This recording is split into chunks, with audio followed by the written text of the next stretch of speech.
अभी सुबह के 7:15 बज रहे हैं और गाइस आप लोगों को ना मैं बाहर का मौसम दिखाती हूँ कि किस तरह की ठंड हो रखी है बाहर।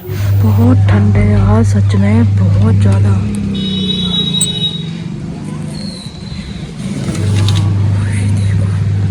आप लोगों को लग रहा होगा उजाला हो रहा है, लेकिन गलन है वाकई में। और देखो छतों की हालत दिखा दूँ आप लोगों को। नहीं देखो, रात को ऐसा लग रहा है जैसे बारिश आई है क्या, लेकिन बारिश नहीं है। ये ओस टपकी है रात को, इतनी ज़्यादा ठंड है हमारे यहाँ पे। अभी मैं छत पे गई थी तो भाई पूरा मतलब गोवर्धन ऐसा धुएं में ऐसा, कोहरे की वजह से कुछ भी नहीं दिख रहा है। ऐसी कंडीशन है, ये देख लो। बच्चों की छुट्टी है सर्दी की वजह से। सुबह सुबह मैसेज आया है कि आज बच्चों की छुट्टी है तो बच्चे जाएंगे। बाकी में गलन बहुत है, मतलब यहाँ खड़े खड़े भी ना ऐसी चुभ रही है। ये हवा तो नहीं चल रही लेकिन गलन हो रही है बहुत ज़्यादा।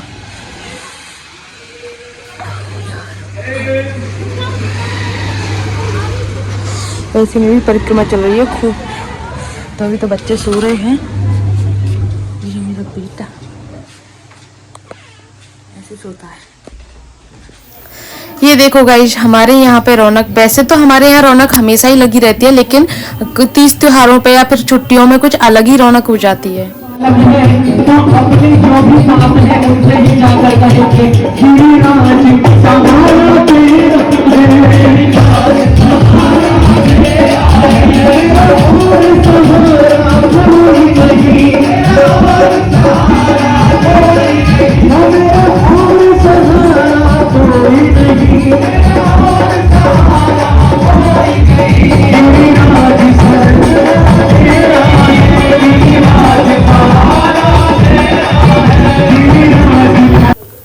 गाइज आज मैं बनाने वाली हूँ रबड़ी, और फर्स्ट टाइम बना रही हूँ तो सोचा क्यों ना आप लोगों के साथ में भी शेयर करूँ। तो मैंने ना यहाँ पर 1.5 गिलास दूध लिया है और पानी मिला हुआ दूध है, क्योंकि बाद में मुझे आइडिया आया था इसको मुझे बॉईल करना है। और बॉईल हो चुका है, लेकिन धीरे धीरे इसको बिल्कुल स्लो गैस पे इसको बार बार चलाते रही थी मैं कंटिन्यू, जिससे कि इसमें मलाई वगैरह पड़ जाए। और ये देखो, इसमें मैंने ऊपर से थोड़ी सी जो रबड़ी वाले पत्रा आते हैं ना, जो खुरचन बोलते हैं, वो भी डाल दी थी थोड़ी सी, क्योंकि वो मेरे पास में रखी हुई थी और दूध में बिल्कुल अच्छे से मेल्ट हो गई है।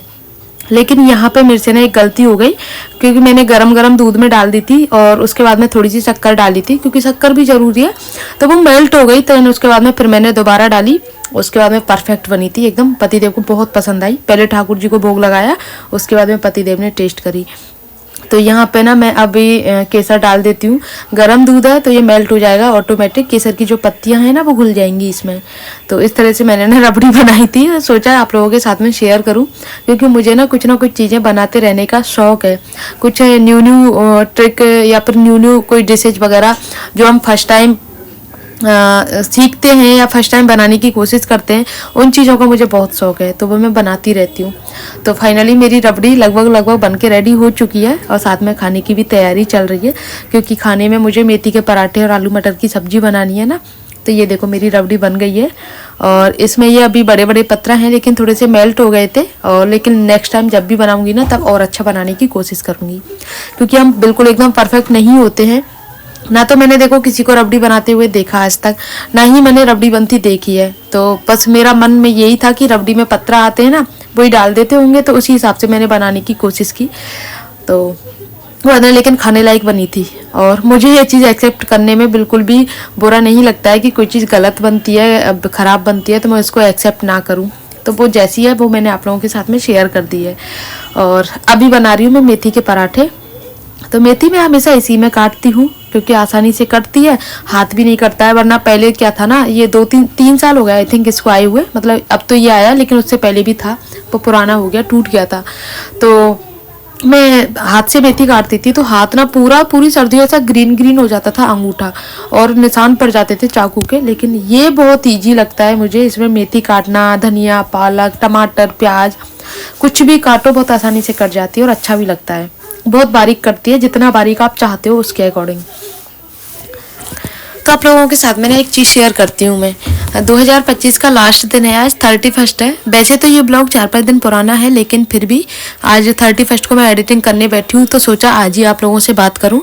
मेरा जो 2025 का है ना, लगभग अच्छा बुरा दोनों ही सिमिलर रहा है। ना तो अच्छा कह सकते हैं ना बुरा कह सकते हैं, क्योंकि हर साल एक जैसे होते हैं, अपने नेचर के ऊपर डिपेंड करता है, कुछ माहौल के ऊपर डिपेंड करता है। तो और बात कर रही हूँ मैं अभी अपने यूट्यूब के बारे में। तो इस साल यूट्यूब ने मुझे काफ़ी कुछ दिया है।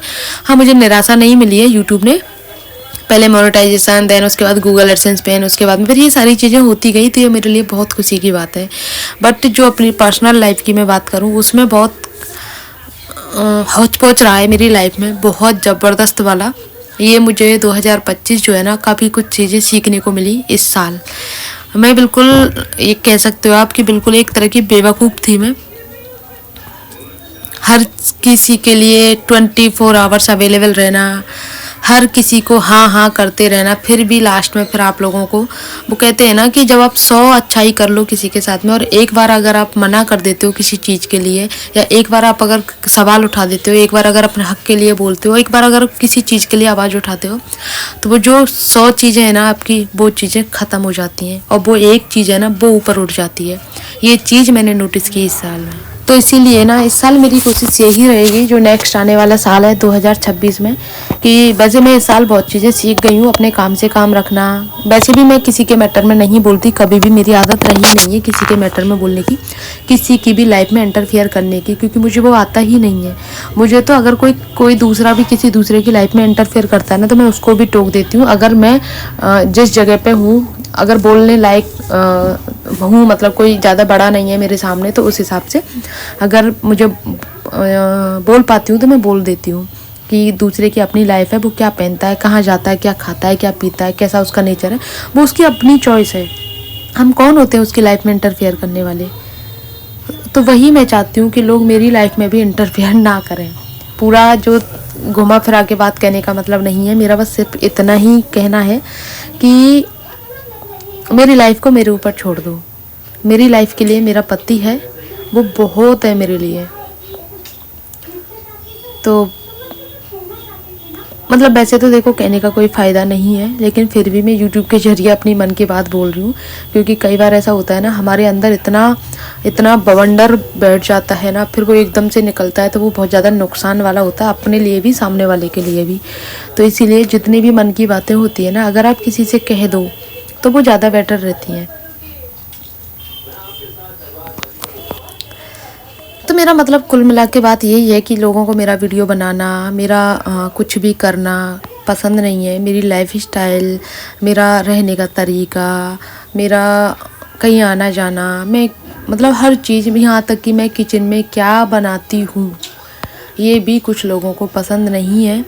तो भाई मेरी ना आप सबसे यही रिक्वेस्ट है वीडियो के ज़रिए कि मैं अगर आप लोगों की लाइफ में इंटरफेयर नहीं करती हूँ, तो प्लीज़ मेरी लाइफ में भी इंटरफेयर मत करें। बस सिंपल सा जवाब है मेरा, क्योंकि मैं नहीं सह सकती अब। बहुत मैंने ना काफ़ी सारी चीज़ें इग्नोर करी हैं, बहुत बार इग्नोर करी हैं, लेकिन अब मैं इग्नोर नहीं कर सकती। तो इसीलिए अपने काम से काम रखें बस। और गाइस अभी देखो बच्चों का दलिया भी बन गया है, एक तरफ आलू मटर की सब्ज़ी बन रही है, चटनी ऑलरेडी मैंने बना ली है, और मेथी का आटा भी मैंने लगा लिया है। तो ये सारी तैयारियां हो गई हैं। मेरा मोबाइल इस टाइम पे ख़राब चल रहा है थोड़ा सा, क्योंकि हैंग होने की, थोड़ी हैंग तो नहीं बोल सकते, पता नहीं स्क्रीन में कुछ दिक्कत हो गई है, बार बार हिल जाता है। मतलब जो कैमरा है ना वो एक्सेस करता है, तो कभी जूम हो जाता है, कभी आउट हो जाता है, कभी इन हो जाता है, वो वाली कंडीशन हो गई है। बैक कैमरा करके मैं वीडियो बनाती हूँ तो मुझे पता नहीं चल पाता है, जब मैं एडिटिंग करती हूँ तब मुझे पता चलता है कि ये क्या कंडीशन है। तो नया मोबाइल लेना है मुझे, लेकिन अभी थोड़े टाइम बाद लेना है। तो अभी चलते हैं गिरिराज जी के दर्शन करने के लिए। तो पहले तैयार हो जाती हूँ। और गाइस सर्दियों में ना ये चीज़ मुझे बहुत गंदी लगती है कि स्वेटर पहन के पल्लू रखने का बड़ा इशू रहता है कि सिर पे रखें या कार्डिगन के ऊपर से निकालें या कार्डिगन अंदर पहने। स्टॉल मुझे पसंद नहीं होती है कि मैं स्टॉल ऐसे ओढ़ के जाऊँ, वो मुझे ऐसा लगता है बीमार जैसा फील कराती है। इसीलिए तो मैं कभी ऊपर से पल्लू ले लेती हूँ, कभी इस तरह से पल्लू ले लेती हूँ। तो ये चीज़ है। और दोनों बच्चों को साथ में लेके जा रही हूँ। और आज भीड़ बहुत मिलने वाली है, क्योंकि डेली भीड़ हो रही है इस टाइम पे। 25 दिसंबर से और 5 जनवरी तक बोल रहे हैं कि इतनी ही भीड़ होनी है। बाकी हमारे यहाँ तो फिर भी कम होती है, क्योंकि परिक्रमा काफ़ी लंबी चौड़ी है ना, तो भीड़ उस हिसाब से बढ़ जाती है। बाकी दिन में ज़्यादा भीड़ होती है आजकल सर्दियों के हिसाब से ना, इसीलिए मेरा भी कहीं जाने का मन था 31 या न्यू ईयर वाले दिन, लेकिन एक तो न्यू ईयर वाले दिन राधे नहीं आएगी, दूसरी चीज़ न्यू ईयर वाले दिन सब लोग यहीं पे आ रहे हैं घूमने के लिए 31 न्यू ईयर को। फिर हम लोग कहाँ जाएं, और यहाँ पे भी हमारे लिए जगह नहीं बची है, इतनी भीड़ है तो जाने में मेरा दम घुटता है। बच्चों को लेकर डर लगता है भाई, मैं नहीं जा सकती इतनी भीड़ में। तो छोटे बच्चे हैं ना, छोटे बच्चों के साथ में बहुत ज़्यादा रिस्की हो जाता है जाना, तो मैं नहीं जा रही हूँ। ना वृंदावन जाऊँगी, ना ही बरसाने जाऊँगी। हाँ, गिरिराज जी के दर्शन करके आऊँगी बस। और आज 31 है तो आज शाम को वहाँ भी जा सकती हूँ। राधा रानी के राधा कुंड में ना 1008 टन का वो होता है, फलों का वो लगता है, 56 भोग लगता है, 56 भोग बोलते हैं आई थिंक, तो वो लगता है, उसको दर्शन करने के लिए जाऊँगी। साथ में गिरिराज जी के भी दर्शन करके आऊँगी। तो अभी तो चलते हैं गाइस।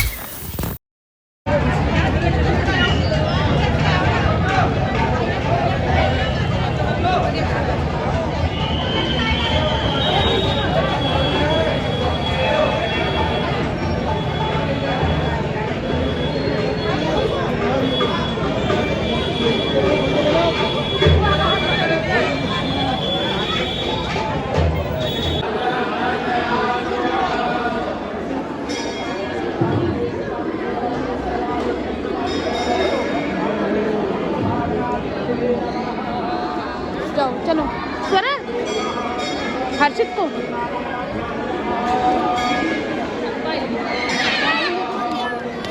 यहाँ भागवत जी की पूजा हो रही है बेटा। मतलब जैसे भागवत होती है ना, उससे पहले पूजा करते हैं, तो उसकी पूजा हो रही है। भागवत कब होगी? होगी कहीं इनकी जगह पे।